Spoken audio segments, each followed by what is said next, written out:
Good morning, ladies and gentlemen. Welcome to another episode of Barefoot Conversations with Magdalene. How are you today? How are you doing?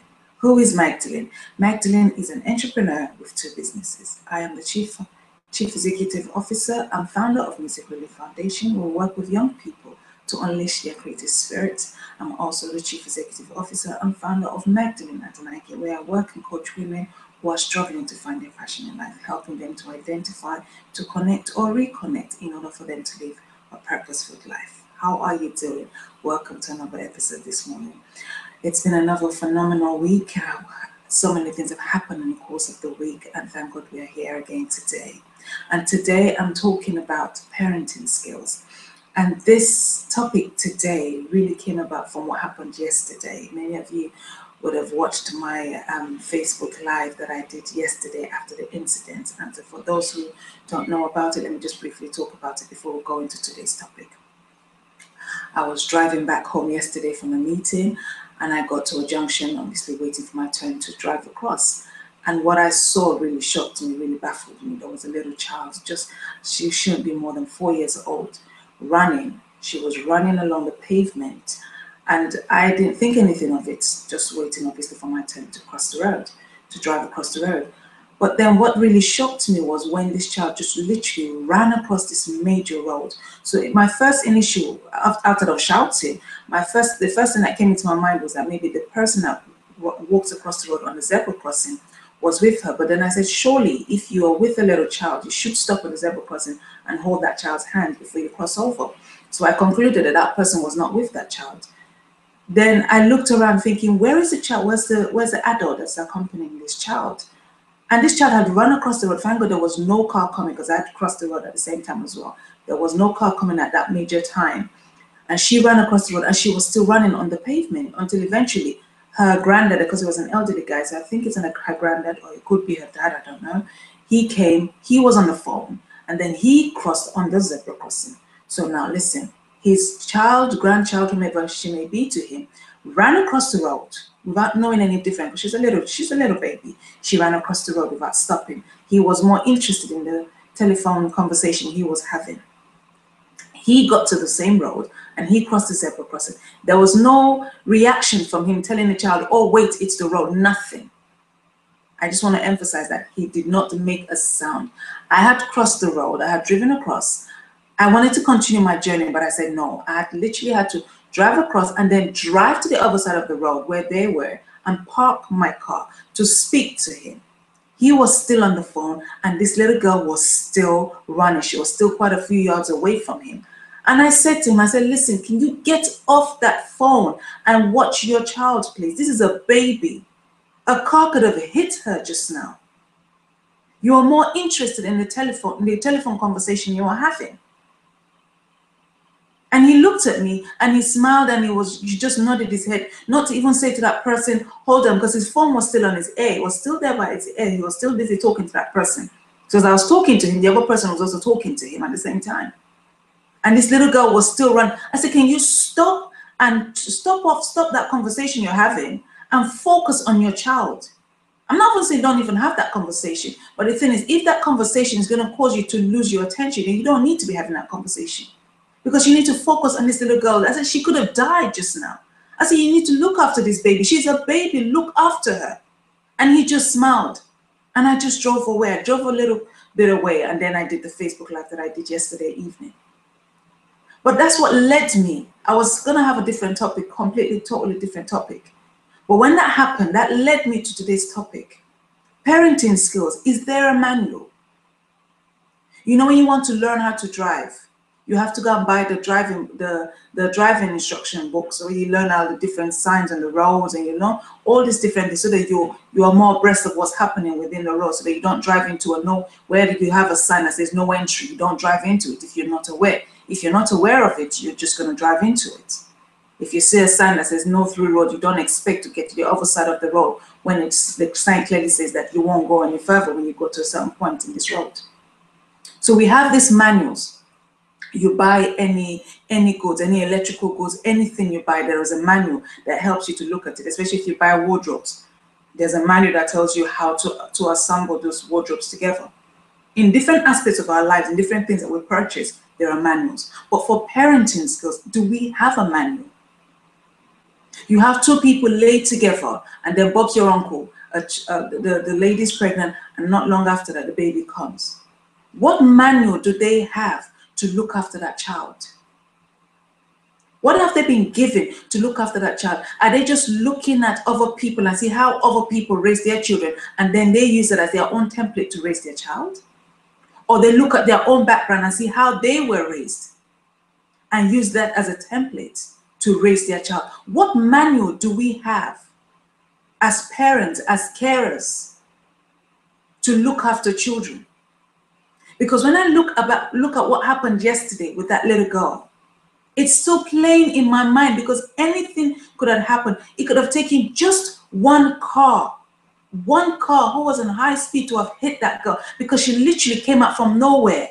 So now the question is, who would you blame? Would you blame that driver? Would you blame that driver for hitting a girl? Because there is a zebra crossing at that junction. But like I said, she's a little girl, so she doesn't know any better. So other people like me and you who are more aware will know that we crossed at the zebra crossing, but she literally ran across the road. Most parents will say to their children, if they're running on the pavement, that's fine, but once they get to a junction and they need to cross the road, they have to stop. Or at least they will shout out and say, can you stop? That's what most parents will do. But this, I don't know what to call this person, this individual who was so focused on his conversation on the telephone. He did not make a sound. I was looking around thinking, who is this child with? Because I concluded that this child could not be with the person in front. She had to be with somebody that was way behind her. And I mean way behind her. For her to run across the road, it compelled me to stop my car to speak to a random stranger because of this act that has happened. So let's try to imagine the worst. Imagine the worst happened and this little baby was knocked down. Who would you blame? Who would you blame? For me, if God forbid that happened, immediately I would have been on the call and call, yes, the ambulance, and I also call the police. And I would have sat there and waited for the police to come. And I'll say to the police, do not, yes, this unfortunate victim that knocked her down, it's a case of being at the wrong place at the wrong time. It's just unfortunate for him. But the real culprit is this so-called parent or carer that is here. He was more interested, and I would tell the police that he was more interested in his phone call, in his phone conversation, than looking after this innocent baby. Because there's one thing to have a conversation on the telephone. There is another thing to have that same conversation on the telephone and still be aware of your surroundings. Because this guy was more interested in that conversation he was having that he forgot that he had a little child with him. And that as little children, they can do anything. And your eyes must always be on them because they could do anything. I won't blame that little girl because she's a baby. She doesn't know any better. And so our topic of today, parenting skills, is there a manual? I speak very passionately about this because I was a teen parent. I was a teen parent who, prior to become pregnant, had never changed a nappy before in my life. I never really played with little babies, little children, because you grow up and you're like, what business do you have with little babies? And I didn't really have any aunties or uncles or anybody coming around with their little baby that I would get acquainted with dealing with babies. So for me, I'm a child having a child. So obviously the changes are occurring. You see your belly growing, you're going to the hospital, they're showing you a scan that there's another human being growing inside of you. Like, whoa, okay, this is real, this is getting real. But I've never changed a nappy before in my life, so I don't know how they operate. So it took for my mother, she was so upset when she found out that I was pregnant. She was so upset, extremely upset. Well, both of them, my mom and dad, but more so my mom. That she refused to speak to me or even look at me. We're in the same house for 3 months. This woman could not deal with me because she was hurting, she was upset, she was, everything you could imagine. It was times 7. So for me, it was a hell on earth. But when this woman finally turned around, when she finally did a U-turn, and decided to say, you know what, this is my child, I need to help her, because obviously she knew I'd never dealt with a baby before. That was my saving grace. That was for me the light at the end of the tunnel. Because when I came home with that baby, after going through that trauma of having a baby, I was like, whoa, this was something I was not expecting. I was not expecting this at all. So you're going for intense pain and push this baby out.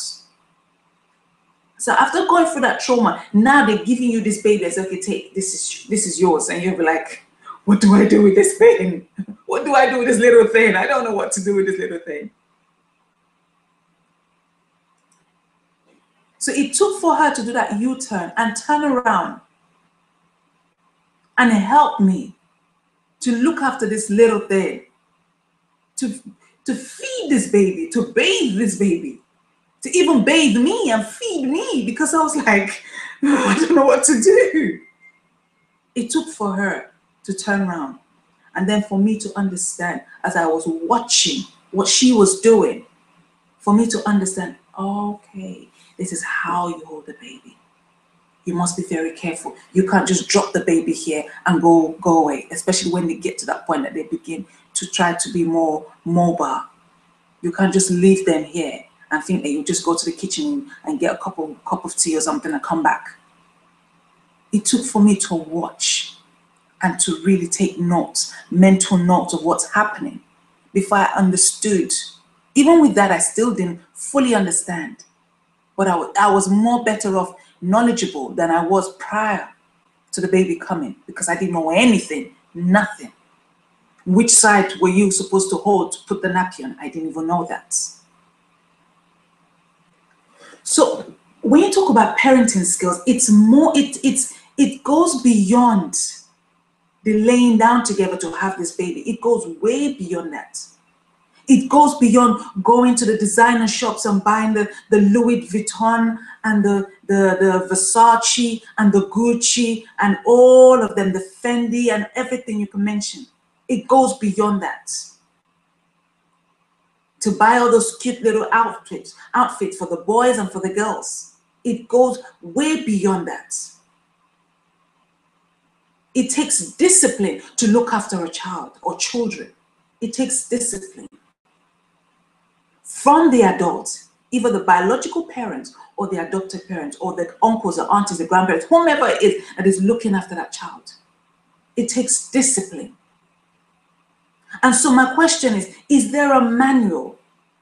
Where do we gather the skills from to be able to look after these children? What school do we go to? One of the things I wrote in the description of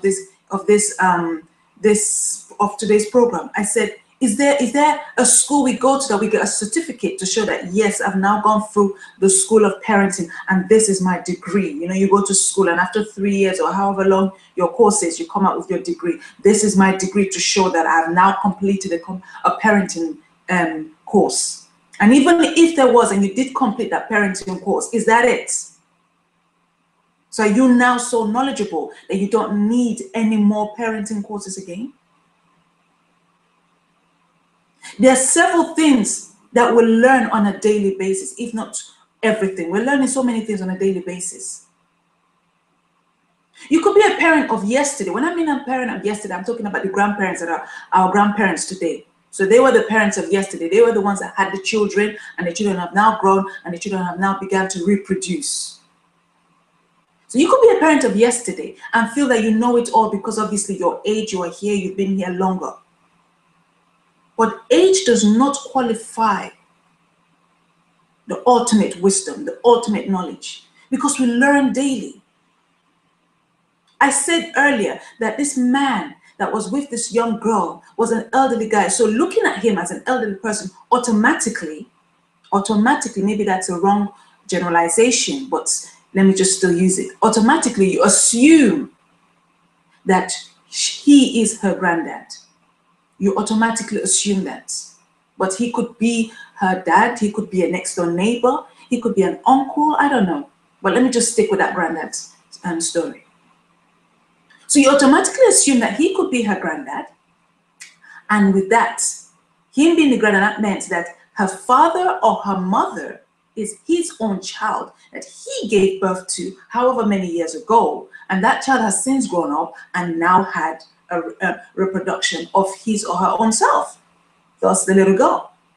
So obviously, as a father of yesterday, a grandparent today, you should be able to know better and even instruct your children and say to them, do not be carried away on a telephone conversation and ignore your little child that is running around on the road. You would expect that to happen. You would expect him to pass on that knowledge to his child. So that when that child grows up, and as the child has, he then has his own child, which he has done, he should be able to know how to handle his child or children on the streets. But yesterday, that was not the case. You know that saying that says common sense? Common sense. But obviously, that common sense did not prevail yesterday. And sometimes common sense can be too common because it didn't happen. It just did not happen. I could have sat there and witnessed and a little life taken away. A life that had not even started. With a twinkle of an eye, that life would have been cut off because of one person's carelessness. So is there a manual for parents to acquire skills in order for them to look after their children, irrespective of the age of the children?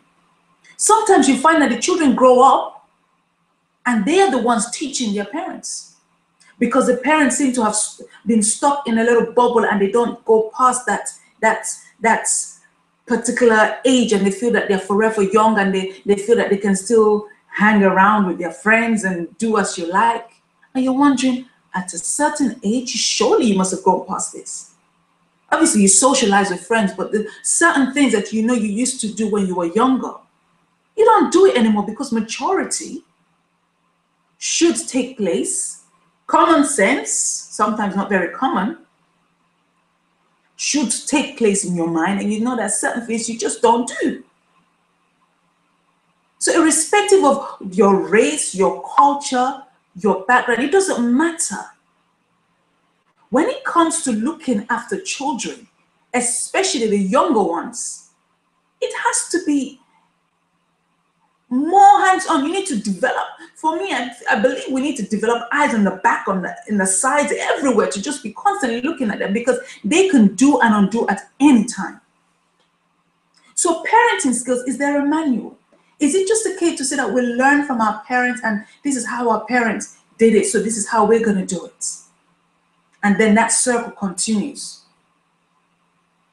A child is born, that child that is born is deposited from God Almighty. Greatness, that child has been deposited with his or her own purpose on this earth. But some parents, sometimes because of where we're from, some of our culture, some of our backgrounds, the parent says, oh, I want my child to become a doctor. I want my child to become a lawyer. I want my child to become an accountant. I want my child to become an engineer. But that child is saying, you know what? I want to be an architect. I want to be an artist. I want to be an historian. I want to be a musician. I want to be a dancer. I want to be a footballer, for goodness sake. And the parents say, what are you talking about? There is no money there. You must study law. This is what you must do. You must go into medicine. You must become a pharmacist. You must become this. You must become that. And then that child has no say in the matter. That child then grows up, goes to university, and studies a course that he or she has no delight in. Is that the best style of parenting? Is that the best style of parenting? When the parent imposes their desires on the child without the child having a say-so in what he or she has a yearning within them to do. Parents are there obviously to guide them. There was a fantastic message that I read, I think, on WhatsApp, and it broke it down in the various stages of the children. I think it talked about, let me try to remember if I get it right. From 0 to 12 or 13, the parent is there. You are the parent. You're not there trying to be the child's friend. Obviously, you talk with your children, but the children must know that you are the parent, and there's certain things you do not like, so they must adhere to those laws. I'm not trying to tell you become the dictator in your home and you must impose laws, but I mean, the children must know that my mommy doesn't like this, my daddy doesn't like this. So there must that sense of discipline is being instilled in that child. That's what I read in the WhatsApp message that I got from 0 to 12. And then 12 or 13. Then from 13 to, I think, 18 or so, you are the child's friend. You're getting to know the child. So the child is, so that it enables the child to be opened, so that that child can tell you the things that are happening in schools. We hear about how gangs, somebody sent me another message again yesterday. You can see that I work with young people. Somebody sent me another message yesterday about the new ways that gangs are, it might not be very new, but yeah, the ways that gangs are recruiting innocent children, and most of the time they're targeting the ones who are doing well in schools. They're recruiting them through very simple things, very simple things. So that other first message that I got, I talked about the breakdown of how parents should deal with their children. So from 0 to 12, or let's just say 13, you are the parent, and the children know that this is the parent, that sense of discipline is there.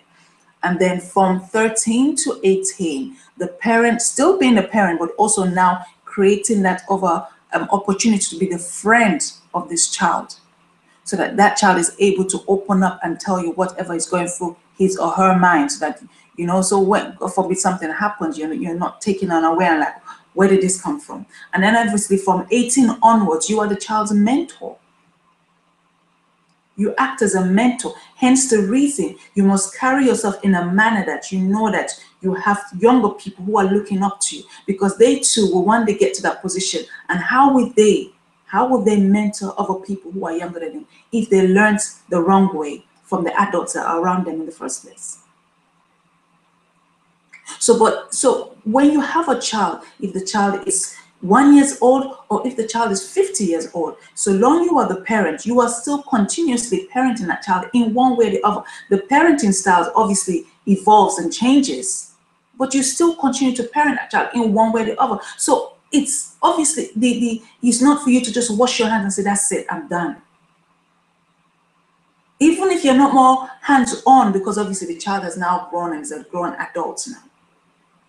He or she has children, so you find that you're still in one way or the other still parenting, because you're parenting your grandchildren. You're looking at your children's style of parenting and interjecting in some certain areas and saying, no, don't do this, or yes, I like that, or wow, I applaud your parenting style. I wish I did that when you were your child's age. You know, you learn different things at different times.